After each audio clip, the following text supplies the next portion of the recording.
Halo keluarga Indonesia, apa kabar? Senang sekali saya Astia Dika bisa kembali menemani Anda di acara Kumpul Keluarga. Nah, keluarga Indonesia, tidak terasa ya 1 bulan sudah kita menjalani ibadah puasa dan kita sudah menantikan nih hari kemenangan, hari Idul Fitri, dan ini pastinya jadi momentum yang sangat membahagiakan karena bisa berkumpul dan bersilaturahmi dengan keluarga besar. Walaupun memang belum bisa sepenuhnya secara normal, tapi mungkin sudah ada beberapa kelonggaran ya di Lebaran kali ini. Mungkin jadinya bisa benar-benar bisa bersilaturahmi, ada yang bisa tatap muka juga. Tapi bagaimana ceritanya untuk saudara-saudara kita atau teman-teman kita yang masih berada di luar negeri nih mungkin ya. Jadi harus lebaran di negeri orang. Nah, ini mungkin yang akan kita bahas hari ini bersama psikolog kita, ada Mbak Ayu Sutomo. Langsung kita sapa yuk. Halo Mbak Ayu, apa kabar? Hai Dika, apa kabar? Baik, udah mau lebaran nih Mbak Ayu. Iya bener, alhamdulillah ya. Alhamdulillah, happy banget ya pastinya ya. Apalagi nih kita pasti menantikan suasana lebaran yang tahun ini kayaknya udah mulai bisa berkumpul juga ya. Bener. Walaupun memang harus menerapkan protokol kesehatan. Ya. Nah, kalau bicara tentang lebaran, ini mungkin 2 tahun terakhir kita berbeda sekali gitu ya Mbak Ayu. Ada nggak sih perbedaannya tahun ini? Mungkin secara psikologis orang akan lebih gegap gempita gitu ya mungkin ya menantikan hari-hari lebaran ini. Ada nggak sih hal-hal yang bisa mempengaruhi orang jadi lost control juga saat melihat memang ada kemungkinan untuk bertatap muka, ada kelonggaran yang bisa dilakukan untuk bisa saling bersilaturahmi secara langsung?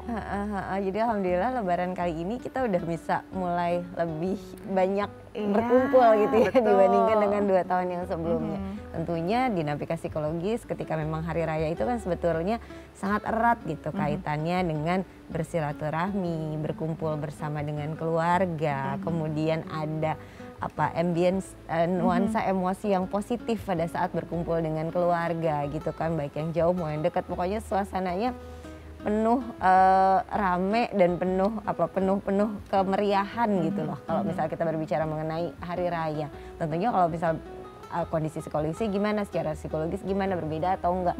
Jelas iya. Kalau misalnya ngelihat ya 2 tahun yang lalu gitu kan ya, pada saat masih baru pertama kali kita masuk ke masa pandemi, itu sungguh berat gitu. Beberapa orang bahkan tidak bisa bersilaturahmi dengan orang tuanya gitu, dengan saudara terdekatnya. Saat ini sudah bisa kelonggaran, ada banyak kelonggaran, walaupun benar kata Dika tadi harus tetap menerapkan prokes gitu. Jadi tetap ya perlu adaptasi terus menerus kayaknya di kondisi-kondisi yang penuh ketidakpastian ini, perlu terus beradaptasi dan kita harus siap gitu. Nah, tapi memang ada beberapa orang yang kalau misalnya sekarang udah bisa mudik gitu ya, udah bisa mudik dari satu daerah ke daerah lain, tapi yang memang masih harus stay mungkin di luar negeri atau juga jarak jauh, akhirnya memang belum bisa nih mudik, belum bisa berkumpul dengan keluarga. Ini juga kondisinya pastinya ada satu hal yang nggak nyaman juga ya, kerinduan yang mungkin tertahan cukup lama. Nah, kalau Mbak Ayu sendiri melihat ini seperti apa? Apalagi mungkin orang-orang yang berada di benua lain yang jauh banget nih budayanya sama kita. Pastinya ada rasa yang aduh rindu banget, pengen pulang. Rindu kampung halaman gitu ya, karena memang nuansanya ketika merayakan hari raya atau berlebaran atau hari raya ya khususnya Idul Fitri gitu kan ya.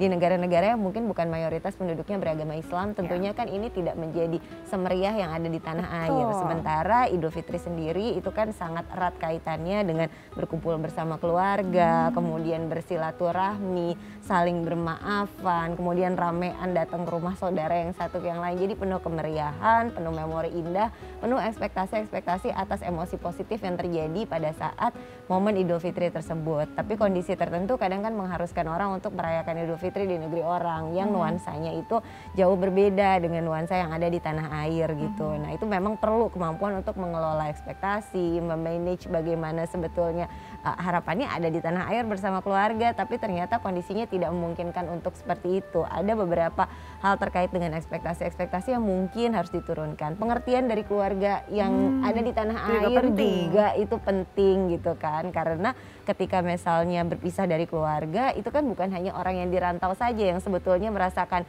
sedih untuk nggak bisa pulang. Yang ada di Indonesia juga kan sebetulnya sedih nggak bisa berlebaran bersama-sama gitu. Nah, pemahaman dari kedua belah pihak itu sangat dibutuhkan dalam kondisi yang sebagian orang berkumpul bersama keluarga, kok kita enggak ya gitu. Karena bukan cuma berat untuk orang yang sedang merantau ini ya, bahwa keluarga juga, apalagi kalau misalnya terpisah ini keluarga inti gitu ya, benar-benar lebaran sendirian ini berat banget. Apalagi kalau misalnya adanya, bukan kurang pengertian, namanya juga rindu ya, tapi kalau mungkin ada ungkapan-ungkapan, kok nggak bisa sama-sama sih, ini pasti akan membuat kondisinya lebih berat. Nanti kita lanjut lagi Mbak ya, tapi kita harus jeda dulu. Pemirsa jangan kemana-mana, tetap bersama kami di Kumpul Keluarga.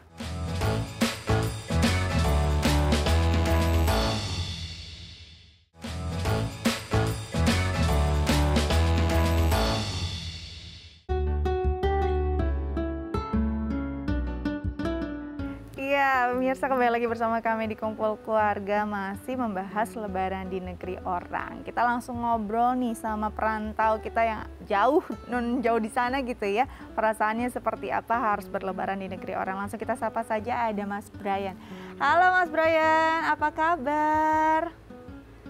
Halo, alhamdulillah baik. Apa kabar semuanya? Alhamdulillah baik. Ini Mas Brian posisinya ada di negara mana nih? Saya lagi di Irlandia. Di Irlandia, oke. Jauh dari rumah ya Mas ya? Jauh banget. Jauh banget. Mas Brian sudah berapa lama nih menetap di Irlandia atau bekerja di Irlandia? Sudah hampir 3 tahun. Sudah hampir 3 tahun? Tahun ketiga ya, nih lebaran ketiga nih saya nanti di sini. Lebaran ketiga nih? Ini benar-benar lebaran ketiga tanpa keluarga, jauh dari keluarga atau gimana? Betul, tanpa keluarga. Ya kayak Bang Toib jadinya ya, 3 kali puasa, 3 kali lebaran. 3 kali puasa, 3 kali lebaran ya. Oke, ini kan memang besok nih kita akan merayakan Hari Raya Idul Fitri. Pastinya juga kan tadi bukan cuma Idul Fitri saja ya Mbak Ayu ya, tapi ini juga perjalanannya 1 bulan penuh berkah, harus menjalani puasa juga. Bukan berat karena lebaran jauh aja nih. Puasa juga jauh dari keluarga. Betul. Pasti rasanya gimana nih? Boleh diceritain nggak jauh dari anak dan istri? Baik, tahun pertama saya ke sini itu di tahun 2020 awal ya, sebelum COVID. Dan memang itu puasa pertama saya di sini, dan itu terjadi saat summertime. Sama tahun ini juga di agak summertime, jadi puasanya agak lama, kurang lebih 18 jam kalau awal tahun 2020 kemarin. Terus sekarang nih cuma 15 jam atau 16 jam untuk berpuasa. Nah, memang sulit ya, karena awal-awal kita kena yang namanya culture shock. Kita di sini sebagai minority gitu kan, karena mayoritas di sini adalah Katolik, sehingga hal-hal yang saya dapat di Indonesia itu tidak ada di sini. Contohnya misalnya azan, apalagi di tahun-tahun COVID ya, di 2020 sampai 2021 itu. Berarti 2 kali puasa dan lebaran itu sangat sulit banget kita untuk pergi ke masjid juga kan sudah dibatasi, tidak boleh dibuka. Terus lebaran pun suasananya jadi seperti biasa aja gitu. Dan mungkin kesedihannya ya jauh dari keluarga. Kebetulan saya punya anak 2 yang masih pada kecil kayak gitu ya. Jadi banyaklah momen-momen yang memang buat saya jadi ya sedikit sedih ya gitu kan, dan sangat struggle banget lah untuk puasa. Dan tahun ini juga dengan puasa ketiga saya, dan saya belum bisa pulang gitu kan, karena saya memang menunggu visa untuk anak istri saya, sehingga nanti saya baru pulang, saya akan jemput mereka. Tapi saya mengambil keputusan untuk ya sudah puasa di sini lagi, lebaran di sini lagi. Puasa 16 jam, 15 jam, 16 jam, dengan perbedaan waktu pastinya berbeda juga dengan keluarga di Indonesia pastinya. Apa yang dilakukan Mas Brian dan keluarga atau anak istri yang sekarang lagi LDR pastinya ya, untuk bisa merasakan paling nggak bisa nih sahurnya ditemani, walaupun nggak mungkin sahur dan buka bareng dong berarti ya? Ya, jadi menariknya gini, ketika saya buka puasa di sini, nah di sana sedang sahur. Jadi di Indonesia sedang sahur, saya sedang buka puasa. Nah, jadi kalau saya sedang sahur, mereka sedang berpuasa. Jadi minimal kita masih ada komunikasi, makan bareng. Namun bedanya adalah saya di sini berbuka puasa, mereka keluarga saya di Indonesia sedang melaksanakan sahur seperti itu. Ya, lucu juga karena kita bedanya sekarang 6 jam ya. Jadi di Indonesia itu 6 jam lebih dulu dibanding di sini seperti itu. Baik, Mbak Ayu, kalau dilihat apa yang dijalani Mas Brian ini tahun ketiga nih, menjelang tahun ketiga, sudah tahun ketiga justru ya, 3 kali puasa, 3 kali lebaran, dengan kondisi pastinya tadinya juga berat ya, awal-awal tadi Mas Brian sendiri bilang bahwa beradaptasi dengan culture di sana itu juga berat. Nah ini mungkin tahun ketiga bukan cuma adaptasi, rindunya makin berat ya kan. Menurut Mbak Ayu gimana nih, apa yang dijalani Mas Brian luar biasa ya? Iya, sungguh luar biasa gitu kan, karena selain menjadi bagian tadi seperti Mas Brian bilang ya, bagian minoritas, kemudian itu saja sudah menjadi tantangan tersendiri untuk menjalankan ibadah dan kemudian merayakan hari raya di negeri orang gitu. Ditambah lagi punya anak, punya istri, itu kan dinamika psikologis tersendiri. Pasti ada perasaan rindu, ada perasaan kangen, ada perasaan ingin bertemu secara fisik. Itu memang gak ada yang ngalah-ngalahin loh gitu kan. Tapi kadang-kala memang ada kondisi-kondisi tertentu gitu yang mengharuskan kondisi ini terjadi. Dan itulah yang dialami kebetulan oleh Pak Brian berserta dengan keluarga yang harus terpisah gitu kan ya. Tentunya gitu dalam kondisi ini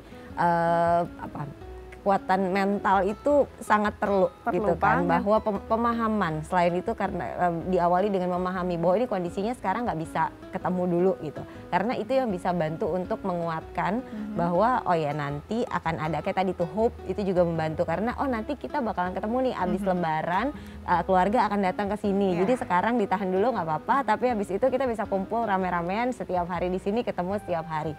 Nah kadangkala itu yang membuat kita pada saat berpisah jarak dengan keluarga atau orang terdekat itu menjadi salah satu hal yang bisa juga menguatkan. Gitu. Harapan tuh penting, membuat orang makin kuat.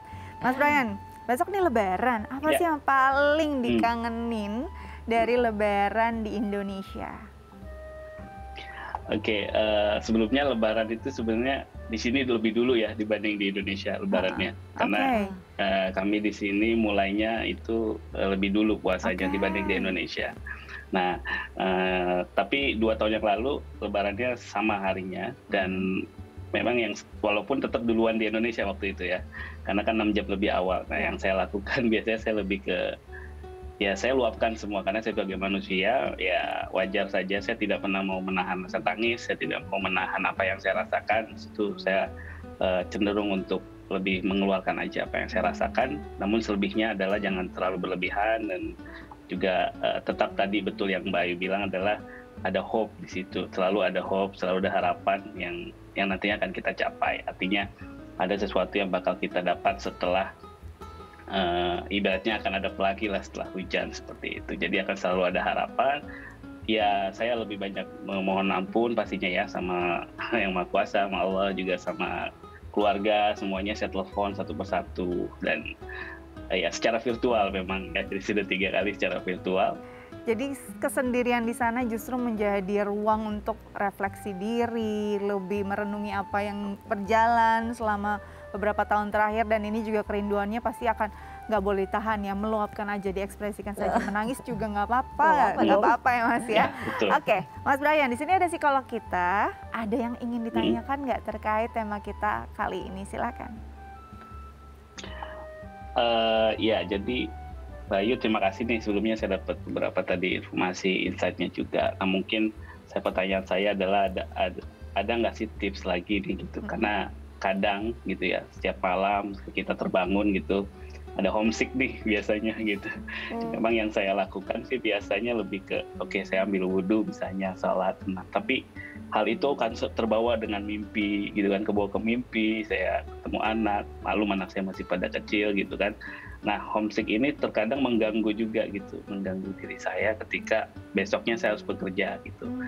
Nah kira-kira apa lagi tips yang bisa saya perbuat itu selain yang tadi ya spiritual yang saya kejar ke situ karena sudah mentok nih gitu, tapi kan ternyata tetap masih ada efek ke diri saya gitu ketika melakukan aktivitas, tiba-tiba nangis, tiba-tiba ingat gitu, sesak di dada kayak gitu. Gimana tuh Mbak? Gimana Mbak? Dapat dipahami sih kalau misal sampai sedalam itu perasaannya gitu kan ya, apalagi punya istri, anak terpisah jauh, waktu ketemunya juga jarang, sehingga kalau kita sesuatu yang sangat nyampel di emosi, kalau misal kemudian itu terganggu atau kemudian bukan terganggu ya, ada sesuatu yang tidak sesuai gitu dengan hal tersebut kan memang sangat dapat dimaklumi dan dapat dipahami sekali kalau sampai seberat itu perasaannya, sampai terbawa ke mimpi dan bahkan kadang mengganggu aktivitas-aktivitas keseharian gitu. Lalu harus apa dalam kondisi seperti ini? Yang dilakukan oleh Pak Brian udah benar, bukan orang yang menyimpan perasaan, tapi releasing perasaan itu kepada ya pada saat telepon atau ngobrol atau kemudian video call itu dilakukan, nggak apa-apa, bilang kangen, bilang rindu, bilang sayang, dan itu nggak apa-apa banget untuk dilakukan, bahkan harus dilakukan karena kan namanya emosi atau perasaan itu rumusnya harus venting out ya, nggak boleh ditahan, nggak boleh pendam gitu, apapun itu ya dikeluarkan kepada orang yang tepat dengan cara yang tepat juga gitu. Betul. Nah kalau kemudian sudah di releasing kondisinya seperti itu gitu kan ya, biasanya heart to heart talking dengan pasangan gitu kan ya, kadang kalau LDR itu karena perbedaan waktunya juga jauh, kadang komunikasinya juga komunikasi yang oh ya yang penting sudah tahu ada kabarnya gitu. Nah pada saat-saat yang berat itu nggak apa-apa banget loh untuk teleponnya jadi jauh lebih lama, kemudian komunikasinya jauh lebih dalam gitu kan ya, heart to heart talkingnya lebih deep gitu dengan pasangan.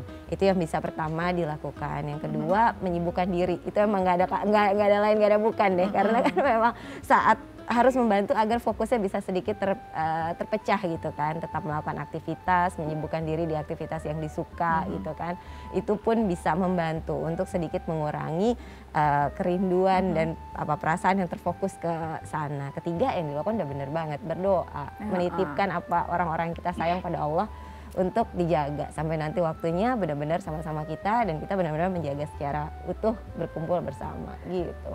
Oke, jadi memang ada hal-hal yang harus diekspresikan, ungkapkan juga secara verbal kalau memang kita rindu ya. Dan nggak apa-apa juga kalau kita jadi lebih puitis sedikit, nggak apa-apa. Mas Brian kayaknya aneh puitis juga kok ya sama istrinya. Mas Brian, makasih banyak loh. Terima kasih sudah berbagi bersama kami di Kumpul Keluarga. Semoga segera bisa berkumpul dengan keluarga di Indonesia ya. Iya, saya mau ucapkan terima kasih buat narasumber juga sama MC dan semuanya. Saya ucapkan minal aidin wal faizin, mohon lahir batin. Semoga dosa yang kita miliki ini bisa dihilangkan dan bersih kembali seperti biasa. Terima kasih. Itu yang ditunggu sulapnya. Makasih Mas Brian. Sampai jumpa. Waalaikumsalam warahmatullahi wabarakatuh. Oke, seru banget. Nanti kita lanjut lagi, tapi kita harus jeda dulu. Tetap bersama kami di Kumpul Keluarga.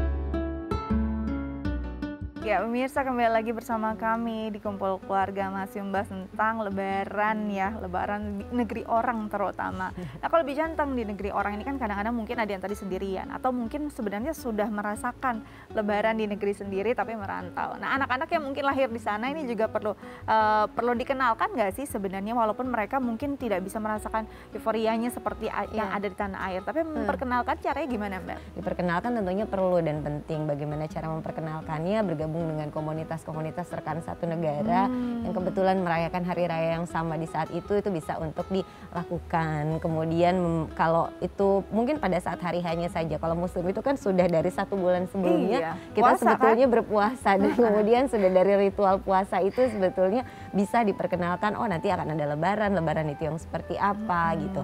Kalau dengan teman-teman satu negara gitu kan ya, di tempat rantau mungkin agak sulit untuk dilakukan, nuansa diubah di rumah itu juga bisa dilakukan. Jadi ada yang berbeda loh di rumah.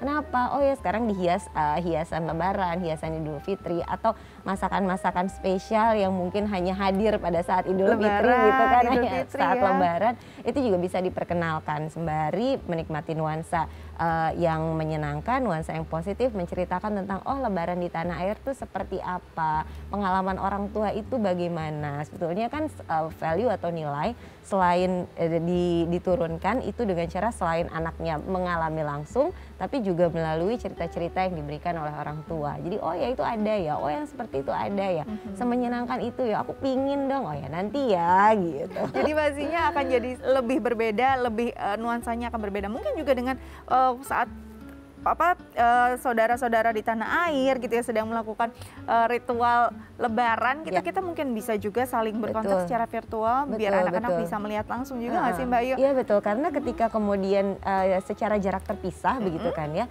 kan tetap ada hal-hal yang relasi yang bermakna yang bisa dilakukan atau meaningful interaction itu yang bisa dilakukan tetap oleh orang yang dirantau sekeluarga gitu, dirantau dengan sekeluarga yang di Jakarta. Contohnya apa? Kirim-kiriman barang atau kirim-kiriman makanan atau sesuatu yang disuka. Kan sekarang pesannya udah bisa dari luar negeri. Kemudian oh ya itu misalnya cucunya pilihin yang kesukaan nenek atau kakeknya dikirimkan. Itu kan bisa menjadi salah satu bentuk meaningful interaction atau interaksi bermakna yang walaupun orangnya jauh tetapi kedekatan kasihnya itu tetap sampai gitu ke orang-orang terkasih di tanah air yang mungkin jauh gitu dari kita gitu kan. Kemudian pada saat sholat atau pada saat sungkeman, lebaran virtual itu 2 tahun lalu cukup ngetren ya. Lebaran virtual keluarga besar semuanya pakai aplikasi virtual untuk lebaran. Jarak jauh sangat mungkin itu untuk dilakukan gitu. Jadi harapannya interaksi bermaknanya tetap dapat, kemudian secara jarak memang mungkin tidak mungkin untuk dilawan gitu kan ya, tetapi ada hal-hal di tengah yang bisa menjembatani dan membantu untuk tetap tidak kehilangan makna dari bersama-sama keluarga di saat hari raya gitu. Oke, jadi sebenarnya kita perlu ya mengenalkan ini secara paling tidak berkala, dari 1 bulan bisa kita kenalkan, apalagi anak-anak yang memang lahir di tengah pandemi di luar negeri, benar-benar nggak tahu sama sekali loh budaya aslinya Lebaran di Indonesia tuh seperti apa, seseru apa gitu ya. Nah, kalau bicara tentang selain memang euforianya, perayaan, silaturahmi, sebenarnya di sini kan ada memaafkan. Nah, bagaimana esensi memaafkan sendiri bisa kita berikan atau mungkin bisa kita jelaskan pada anak-anak, apalagi khususnya anak-anak yang masih balita gitu ya. Apa sih sebenarnya maaf-maafan di Lebaran tuh kayak gimana? Kalau bicara gimana ya mengajarkan anak, apalagi kalau misalnya balita itu kan sebenarnya usia 3 tahun, usia 2 tahun, 3 tahun itu kan masih sangat-sangat self-centered. Artinya memang ini milik saya, ini punya saya gitu kan. Nah di usia-usia gitu memaafkan mungkin lebih kepada baru berkata oh ya maafkan dulu ya. Jadi konsep bahwa oh ya memaafkan habis itu main bersama gitu kan ya. Itu boleh untuk diperkenalkan, tapi bukan berarti untuk dipaksakan. Jadi bukan memaksakan, oh ya dia ambil mainan abang misalnya, terus udah gitu, ayo harus maafin ya gitu. Kadang-kala kita juga butuh untuk menerima emosi anak gitu, bahwa oh ya kamu merasa sedih, kamu merasa marah, mainannya diambil, itu nggak apa-apa banget gitu. Nanti kalau kamu udah lebih oke, yuk kita main bareng lagi. Tapi sebelum main bareng kita maafan dulu yuk gitu. Jadi kalau dari anak-anak yang usianya 3 tahun, nah itu memang nggak bisa kita kemudian memaksakan, oh kamu harus maafin dia, ayo cepet main. Kita butuh juga untuk kemudian menerima perasaan-perasaan anak tersebut. Tapi bukan berarti nggak diajarkan dengan mengambil sudut pandang begitu kan ya, bahwa oh ya kalau saling memaafkan itu lebih enak loh, tadinya mainnya sendiri-sendiri, sekarang jadi bisa main berdua lagi gitu ya. Ambil dari sudut pandang yang situ. Jadi sesuai usianya bagaimana mereka menyikapi segala hal dan bisa merasakan euforia Lebaran dengan cara yang tepat juga dan tidak kehilangan juga nih budaya Lebaran di tanah air ya. Mbak Ayu makasih banyak. Semoga ini bisa bermanfaat untuk keluarga Indonesia di rumah. Mbak Ayu juga selamat Lebaran ya, mohon maaf lahir dan batin. Baik pemirsa, semoga ini bisa jadi perbincangan yang menarik dan juga menginspirasi keluarga Anda. Saya Astia Dika pamit undur diri, jangan lupa selalu saksikan Kumpul Keluarga. Mohon maaf lahir dan batin, selamat Hari Raya Idul Fitri.